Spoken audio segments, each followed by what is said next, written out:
Meshram, assistant professor economics, government Naveen college Khursipar Bhilai. आज मैं आप लोगों के सामने बीए फर्स्ट ईयर की थ्योरी मांग का लोच बताने जा रही हूँ। सबसे पहले मैं मांग के नियम को बताना चाहूँगी।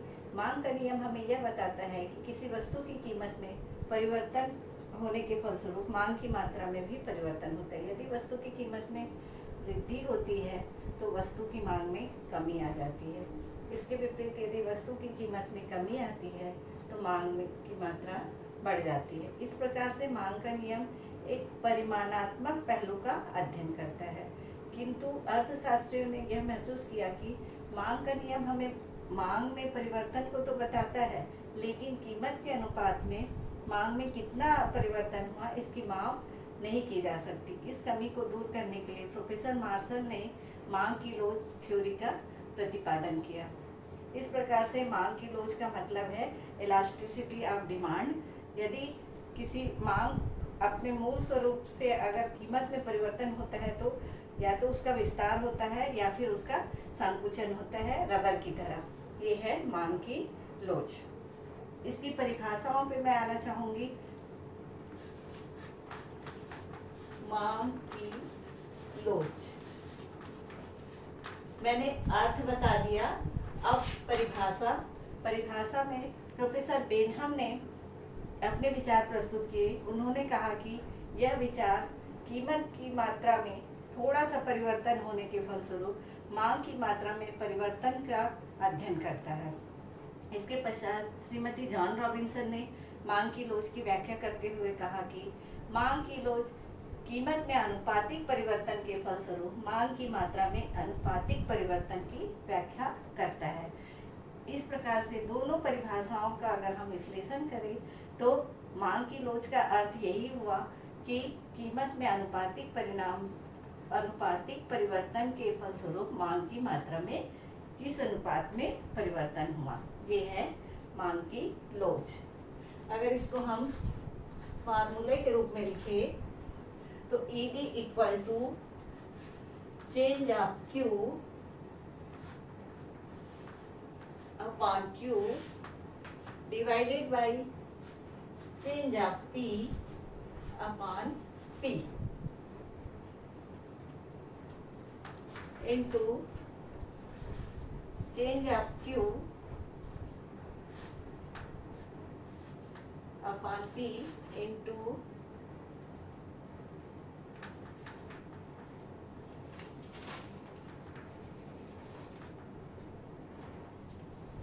change of P into P upon Q। ये है फार्मूला जिससे हम मांग की लोच को याद कर सकते हैं। ED का मतलब है इलास्टिसिटी ऑफ डिमांड, यानी मांग की लोच, बराबर change of Q upon Q। Change of Q और अपॉन Q, इसमें Q है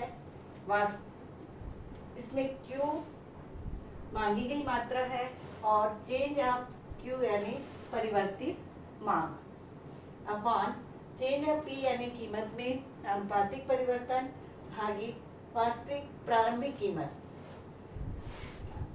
ये इसके बराबर होता है change of Q upon change of P into P upon Q।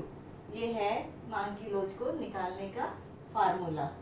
मांग की लोच के अगर हम प्रकार देखना चाहें तो मांग की लोच मुख्यतः 3 प्रकार के होते हैं।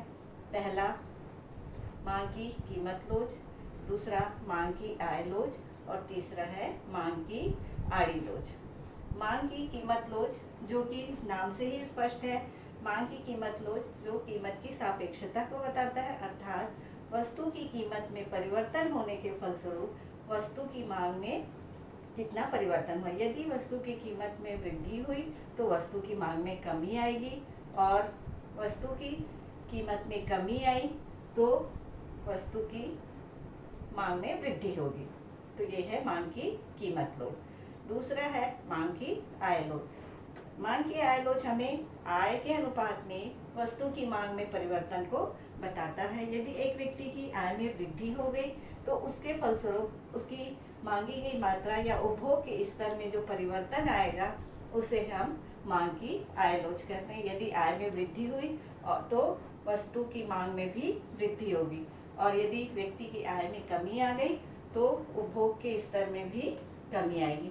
किंतु इस विषय में प्रोफेसर गिफिन का मैं उदाहरण देना चाहूँगी, जिन्होंने गिफिन का विरोधाभास सिद्धांत प्रस्तुत किया, जिसमें उन्होंने बताया कि निकृष्ट वस्तु के संबंध में आय की लोच में विपरीत संबंध होता है। जब व्यक्ति की आय बढ़ती है तो उपभोग की गई वस्तु की मात्रा कम हो जाती है, और जब व्यक्ति की आय कम होती है तो उपभोग की गई मात्रा में वृद्धि होती है। निम्न कोटि की वस्तु जिसे हम कह सकते हैं।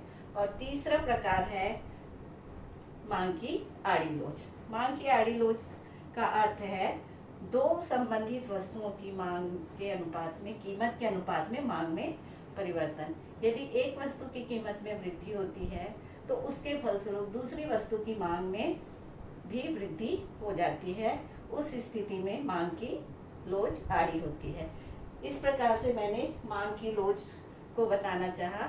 अब मैं मांग की कीमत लोच की विभिन्न श्रेणियों की व्याख्या करना चाहूंगी।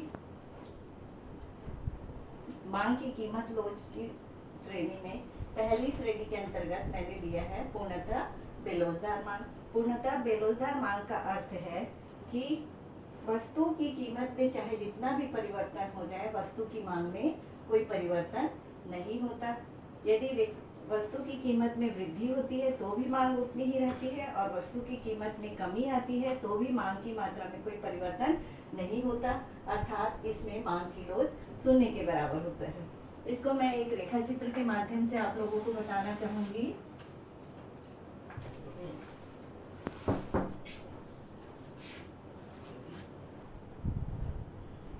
अब आगे आप लोगों को मैं मांग की लोच की विभिन्न श्रेणियों को विस्तार से बताना चाहूंगी रेखा चित्र के माध्यम से, जिसमें पहला लिया है मैंने पूर्णतः बेरोजगार मांग। जैसा कि नाम से ही स्पष्ट है, बेरोजगार यानी मांग में कोई परिवर्तन नहीं होता, चाहे कीमत में कितना भी परिवर्तन हो जाए। यदि कीमत में वृद्धि होती है उसके फलस्वरूप मांग में कोई परिवर्तन नहीं, और यदि कीमत में कमी भी होती है तो भी मांग में कोई परिवर्तन नहीं होता। तो इसे हम पूर्णतः बेरोजगार मांग कहते हैं। इसमें मांग की लोच शून्य के बराबर होता है।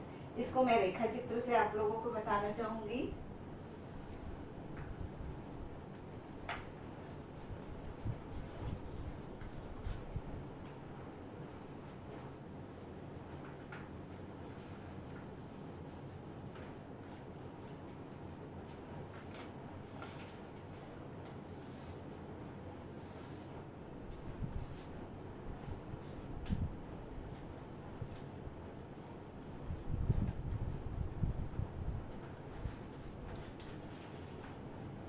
ये रेखा चित्र पूर्णतः बेरोजगार मांग का है।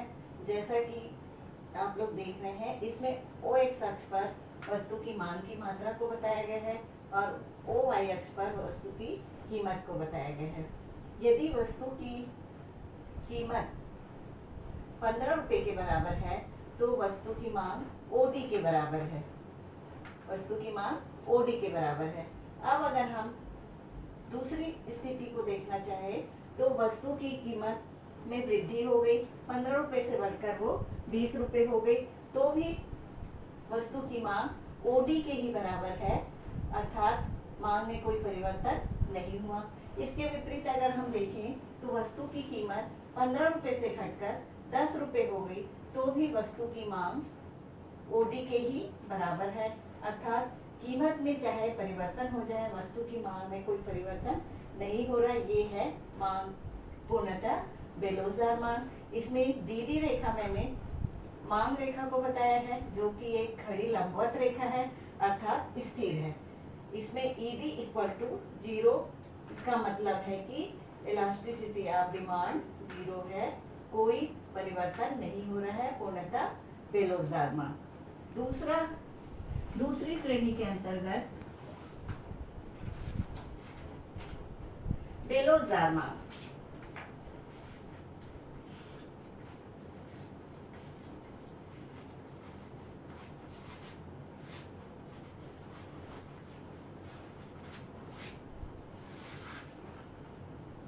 बेरोजगार मांग उसे कहेंगे जो कीमत में तो बहुत अधिक परिवर्तन होता है किंतु उसकी अपेक्षा मांग में कम परिवर्तन होता है, अर्थात ईडी लेस देन 1 इकाई से कम के बराबर लोच होता है। इसको भी मैं रेखा चित्र के माध्यम से आप लोगों को बताना चाहूंगी। मांग की लोच की दूसरी श्रेणी के अंतर्गत मैंने बेरोजगार मांग को लिया है। बेरोजगार मांग में मांग की कीमत की तुलना में मांग में बहुत कम परिवर्तन होता है। अगर मैं इसको परसेंट से बताना चाहूँ तो यदि वस्तु की कीमत में 15% की वृद्धि हुई किंतु वृद्धि या कमी हुई किंतु वस्तु की मांग में मात्र 5 या 3% की कमी या वृद्धि हुई तो ये इसे हम बेरोजगार मांग कहेंगे। इसमें मांग की लोच इकाई से कम होती है। इसका अगर हम रेखा चित्र बनाना चाहें तो इस प्रकार से बनेगा।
ये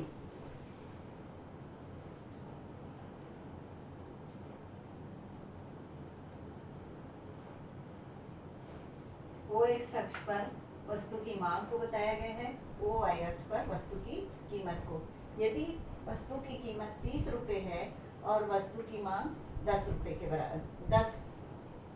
के बराबर है किंतु यदि वस्तु की कीमत 30 रुपए से गिरकर 15 रुपए हो गई यानी आधी हो गई तो वस्तु की मांग में बहुत अधिक परिवर्तन हो गया। ये 25 के बराबर हो गया, 30 के बराबर हो गया यानी कीमत की तुलना में मांग में अधिक परिवर्तन, इसे हम बेरोजगार मांग कहेंगे।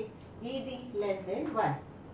तीसरी श्रेणी के अंतर्गत मांग की लोच की तीसरी श्रेणी में इकाई लोचदार मांग को लिया है जिसमें मांग की लोच इकाई के बराबर रहती है, अर्थात जिस अनुपात में कीमत में परिवर्तन होता है ठीक उसी अनुपात में मांग में भी परिवर्तन होता है। यदि कीमत में 10% की वृद्धि हुई तो मांग में 10% की कमी आएगी। यदि कीमत में 10% की कमी आई तो मांग में 10% की वृद्धि होगी। ये है इकाई रोजदार मांग। इसको भी हम रेखा चित्र से ही बताना चाहेंगे। ओ एक्स अक्ष पर वस्तु की मांग किलोग्राम में और ओ वाई पर कीमत रुपए में।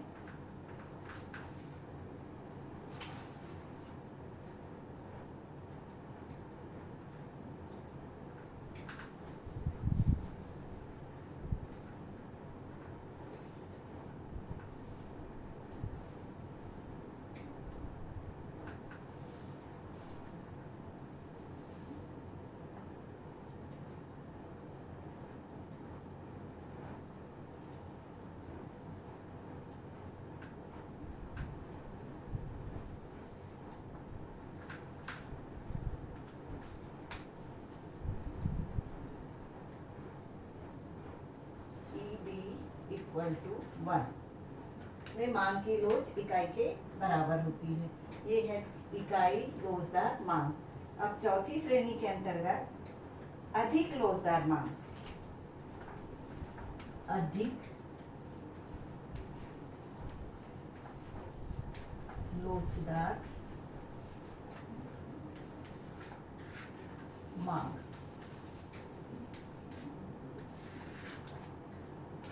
अधिक लोचदार मांग हमें यह बताता है कि कीमत में यदि थोड़ा सा भी परिवर्तन होता है किंतु उस वस्तु की मांग में बहुत अधिक परिवर्तन हो जाता है, इसे हम अधिक लोचदार मांग कहेंगे।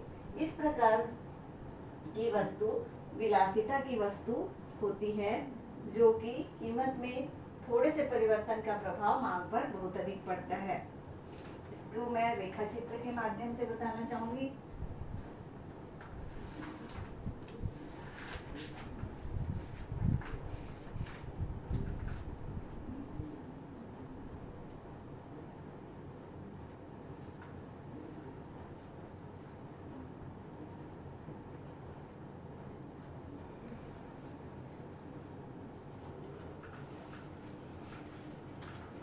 इसमें मांग की लोच इकाई से अधिक होती है।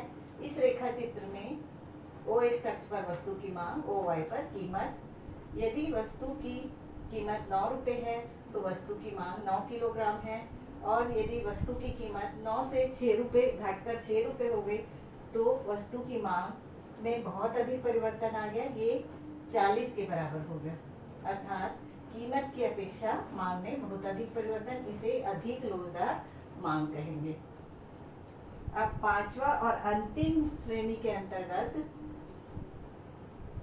मांग की लोच की श्रेणी के अंतिम प्रकार के अंतर्गत पांचवा मैंने लिया है पूर्णतः लोचदार मांग। पूर्णतः लोचदार मांग में कीमत में कोई परिवर्तन नहीं होता किंतु मांग में बहुत अधिक कमी या वृद्धि होती रहती है, तो उसे हम पूर्णतः लोचदार मांग कहते हैं। इसमें मांग की लोच इंडेफिनिट होती है या इनफिनिट होती है। इसको भी रेखा चित्र से मैं बताना चाहूंगी।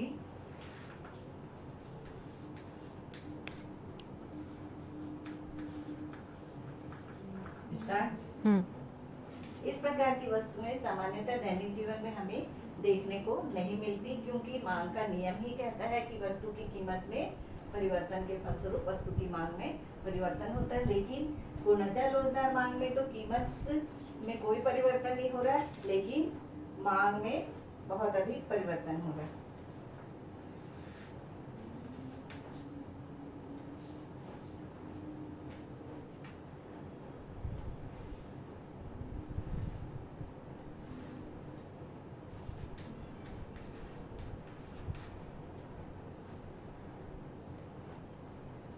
इसमें मांग की लोच इनफिनिट होती है, अर्थात अनंत। ये हो गया कि मांग की